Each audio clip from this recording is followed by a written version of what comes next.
What's up, everybody? It's Friday. Can't remember the date. Jess is back there. And we're just watering in all of the stuff that we've planted in the last few days. We have Tokyo Bacana, spinach coming in, arugula, radishes, some red Russian kale.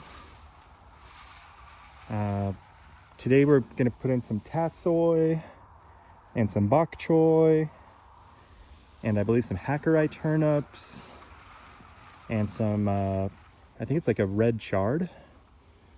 So yeah, super pumped on that. We also had a really cool, like a great meeting with the farmer that we leased from yesterday. And we're super excited to announce that we're going to be doing the pumpkin patch on our farm this fall.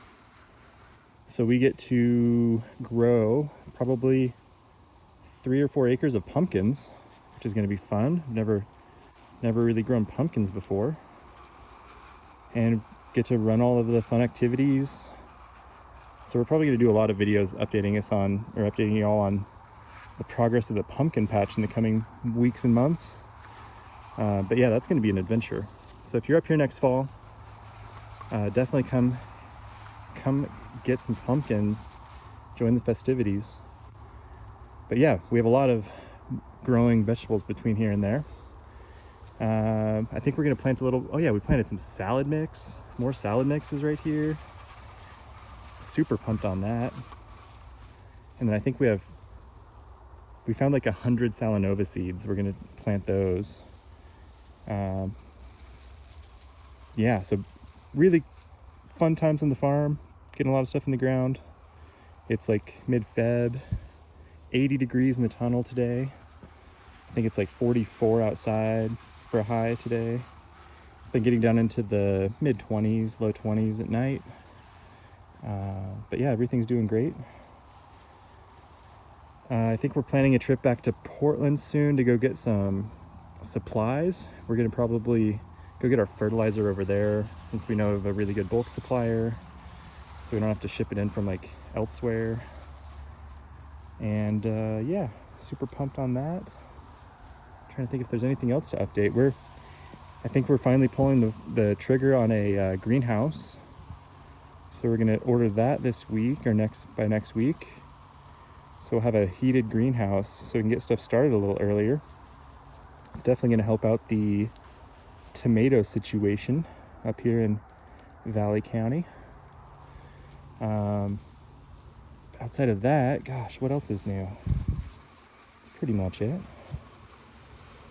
So yeah, just water and stuff. I'm gonna tilth this bed one more time. I forgot to add the fertilizer before I tilted it the first time, and I wanted to get it a little bit smoother. Then we'll bed roll it and we'll plant it. And then we have one more bed under that tarp. That's where the red Russian kale was. And those plants, those were like as thick as my finger. Those were amazing, strong plants.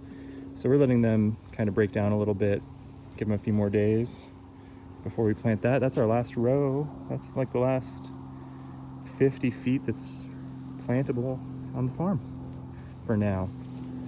Then we have some beds to start making outside. This is still like an inch or two of snow. I think we have snow in the forecast for the next week, but pretty high temps, so it shouldn't stick around too long.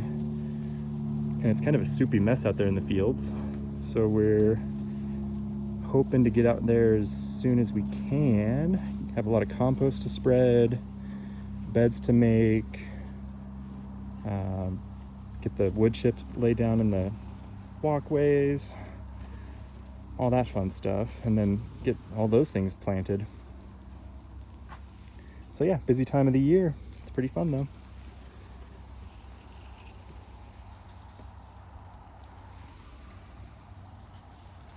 Oh yeah, we ordered a solar system. This farm is pretty much completely off grid. It does have irrigation water in the summer and spring, summer, fall, and we're thinking we'll get some irrigation around May. But we have year-round vegetables in this tunnel, so we're hauling our own water. And there's no power here. There's power at the irrigation pump, but it's kind of across a canal and pretty far away.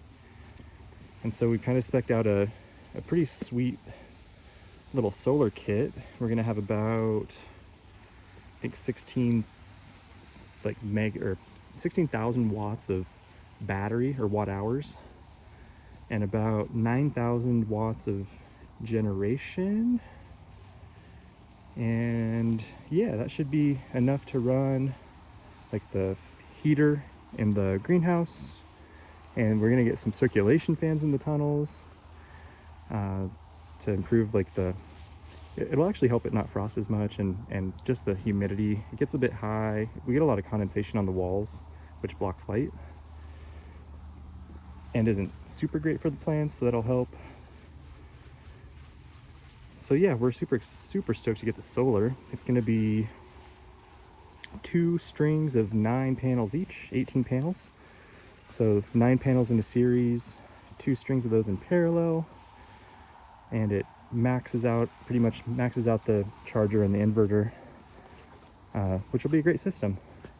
And it's set up to be efficient enough in the winter that we'll make it through it, and then in the summer we'll just have like way too much power, which will be a good problem to have. And yeah, so it'll be exciting because right now it's like we're running a pretty small power system. You can see it right there, and it runs our water pump that I'm using right now to water, and that we use to transfer water over to the water tower. And it runs like charges up our drill that we use for the tilther and Bluetooth speaker and all that fun stuff. But yeah, it's gonna be nice to have a system that could run a small, like a house or something at the farm. That'd be cool. We're excited. So stay tuned for all the fun pumpkin patch, solar, and greenhouse updates. And we'll talk to you soon.